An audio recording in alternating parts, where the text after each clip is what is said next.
තියාගන්න තම්බි අපිට කෙලිනවා.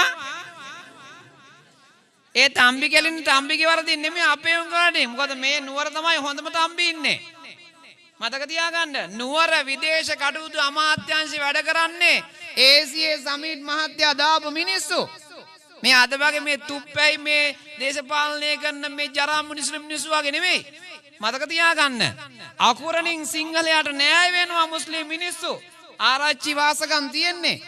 මේ දේශපාලනයට මේ රට විනාශ කරනවා. අම්ලට එක දෙයක් කියන්නම් 1980 ගණන් වල මේ අම්මලා මෙතන ඉන්නවා. ඔය කළු ලෝගෝය මුස්ලිම් ගෑනු ඇන්දේ නැහැ. සාරියෙන් ඔළුව වහගෙන ගියේ. මතක තියාගන්න මුස්ලිම් කොල්ලන්ගේ ඔළුව 80ක් කනවා.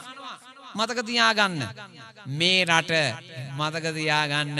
මම මේ සිංහල ගාම් වල යන මං ඩ්‍රයිව් එකෙන් අහපු කතාව කියන්නේ. අර කොහේ හරි තැනක ගෙවල් 100ක් කියලා දාන ලොකුවට පල්ලියක් අටවගෙන නටනවා. වෙන්නන්ට අපි ඔක්කොම එක පිරලා කියලා. තාම 10% නෑ ලංකාවේ.